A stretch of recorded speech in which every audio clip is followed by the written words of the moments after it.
I'm out here in the woods of North Carolina.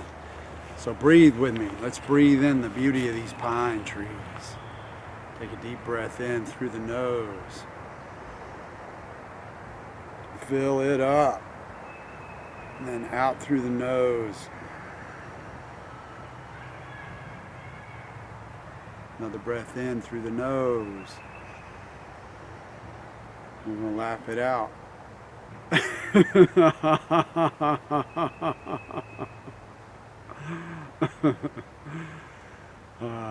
So, I want to talk about the hike of recovery. Recovery from what? Recovery from any brain created sensation. So I like to talk about PS. It's protective sensation. What happens is when unconscious mind feels like it needs to give you more strength, more vigilance, more alertness, more rest, different sensations can arise. So pain can arise and be memorized and become a memory. Anxiety can arise, depression can arise.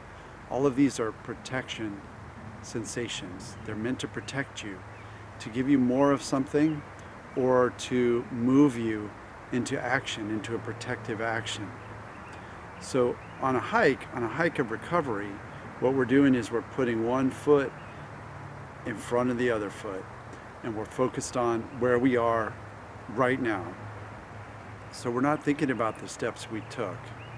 We're not thinking back how long this hike has been. We're not looking back, we're looking forward. But we're not looking that far forward. We're not projecting into the next mile, we're not projecting into the next 10 steps of our recovery. We're projecting only onto the ground in front of us. And the reason we need to do that is because we need to stay mindful, we need to stay present. It's a moment-to-moment process of retraining our unconscious mind to realize that we're okay. And we can do that by focusing on just the steps in front of us, just the ground in front of us.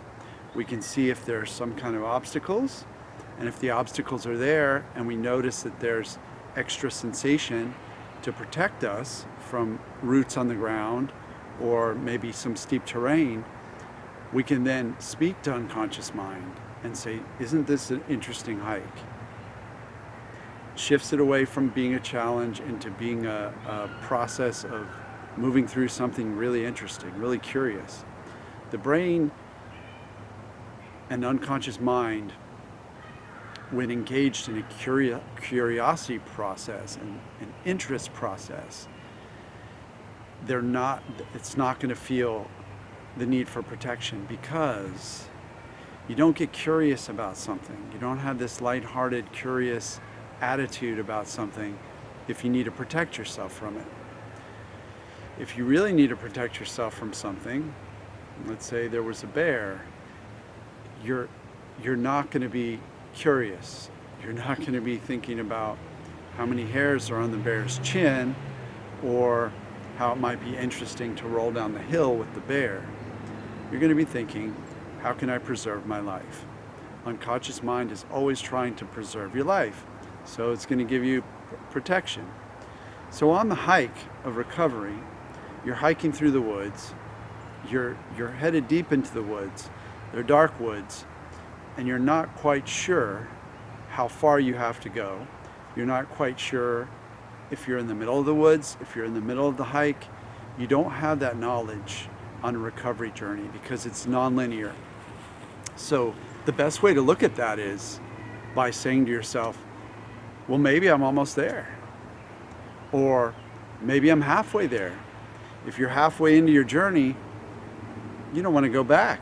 You want to keep moving forward because forward leads you out of the forest, beyond the hike, to a restful place or to a place where you're not resting, a place where you're dancing, a place where you're surfing, a place where you're engaging in life, you're out and about, you're watching a movie with a friend, you're having dinner with a friend, you're wandering a park, you're traveling to a new city, you're doing work that's meaningful to you.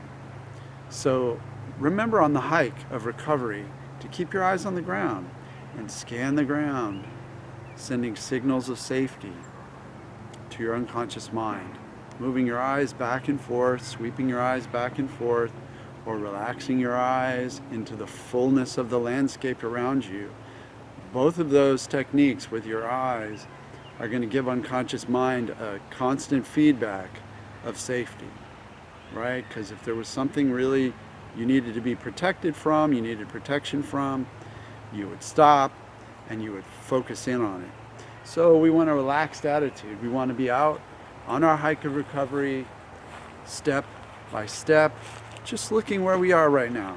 So today, I'm on my recovery journey. This is what you say to yourself. I'm on my recovery journey today. What's right in front of me? What can I do today? Is it making myself a healthy meal? Is it cleaning my home? Is it getting outside and wandering in nature to just soak in these amazing trees, to soak in just a healing space where we all evolved out in the wilderness, to breathe fresh air, to engage the senses. And that's another thing on the journey as you're hiking, on the hike of recovery. Engage your senses. Allow your senses to really open. I'm smelling a sweetness in the air. I'm hearing a susurrus of the leaves. I don't know if that's a correct pronunciation. Susurrus, maybe? The leaves are whispering to me. You hear it? Beautiful. I feel the wind on my skin. I feel my feet on the ground. Pine needles all around, so it's a little squishy here. So I'm engaging my senses. I'm taking it all in. And it's almost creating a whole new space within me that I can go later. So if I'm out here long enough, I start to feel like I'm really a part of this. I'm a part of this natural landscape, which I really am. But when I'm in a room, when I'm on screens, I forget that. So getting out into it, absorbing all this into our bodies, into our unconscious mind. There's a lot of data coming in, and it's beautiful data. So then when we lay down at night to rest, we fall asleep so easily because we still hear the leaves. We still smell that sweet smell. Maybe it's the pines, maybe it's the grass, maybe it's some berries over there. So the hike of recovery, step by step, breath by breath. If you need help, healingwolfcoaching.com. I'm about to sneeze.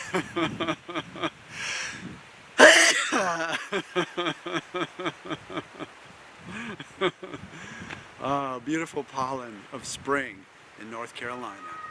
I'm on the road. I'm still making videos, still wanting to connect with you on your journey. So stay connected with me. I'll see you next time.